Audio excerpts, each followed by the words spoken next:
Hello everyone, and welcome to our first major project, the Symmetry Project, aka Vases and Faces. When you look at this image, what do you see? What's the first thing that your eye is drawn to? Do you see the white space or the black space?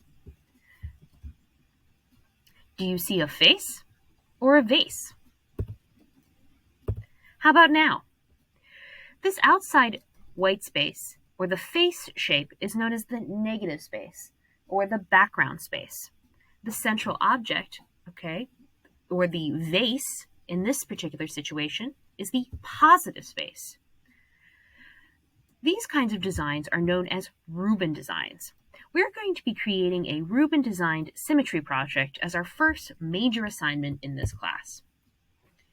In this assignment, I'm going to be looking for the following things: creativity, symmetry, balance, and pencil technique.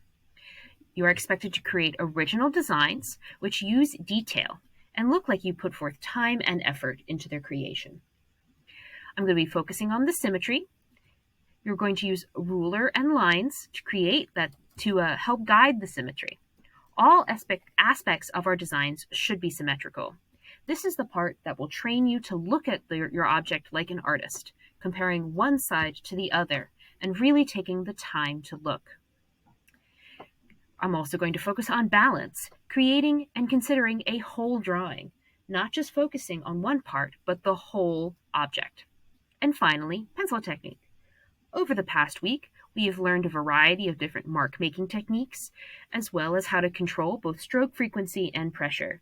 You are expected to incorporate 2 or 3 of these techniques into your sketch. Remember, the pencil techniques are hatching, cross-hatching, stippling, scumbling, and blending. I expect you to use both consistent shading as well as excellent technique. Now we're going to look at a couple of ways for you to approach this project. Remember, creativity is key. Here are a couple ways that you can come up with some creative ideas. Notice these 2 designs. These artists accentuated certain facial features, such as the chin or the mouth. I especially like the design on the right because it shows excellent balance. Notice how there isn't too much white space or too much shaded space. You can add details, both interior or exterior.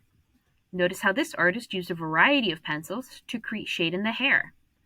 The artist on the right added details like hair, lip ring, and nose rings. Again, as long as all your details are symmetrical, you can add as many as you so choose. If you decide to use a simpler design, I suggest increasing the creativity by demonstrating gradient shading. Gradient shading counts as 2 techniques. You can do the gradient shading top to bottom, inside to outside, outside to inside. But again, gradient shading is what we will use most in this class. So therefore, it will count as 2 techniques. This is my grumpy cat example. This example isn't too bad. It has some strengths and weaknesses. Some strengths are a creative design, as well as well-executed technique. I see the cross-hatching. But notice I only see 1 technique. The goal is to demonstrate 2. Also, once you really take a look at the symmetry, you'll start to see those symmetrical inaccuracies. Start with your eye at the top of the drawing and work your way down, slowly comparing the 2. Do you see the indiscrepancies? I notice some in the hair, in the nose, in the chin, in the neck. Once you really start to look, they jump out. Remember, it's -1 point per symmetrical inaccuracy. Also, the balance is just a little bit off. Notice how there's very little white space and a lot of shading? This does not demonstrate good balance. This artist just made more work for themselves. By requiring them to shade the inside, they have all of the space to shade. If they had better balance, less work. You don't necessarily need to do a face. You could do a thematic design. Spooky season's coming up. This design may not be perfectly symmetrical, but I love the creativity and the ambition. Those antlers were pretty tough to do. This is the kind of example I would reward extra credit for creativity and design to compensate for the lack of symmetry. Don't be afraid to try ambitious ideas.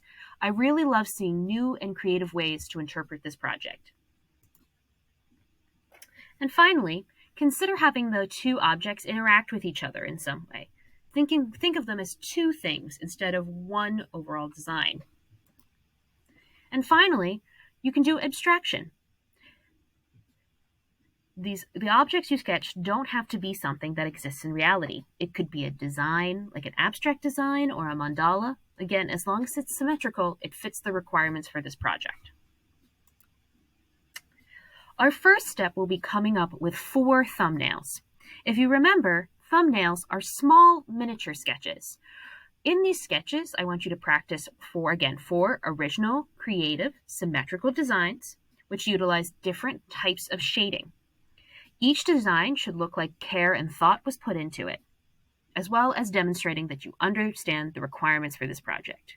Don't forget to include your name on your thumbnail designs. Once complete, please photograph and add to your Google submission slide. So if you have any questions, feel free to email me, and I look forward to seeing all of your creative ideas.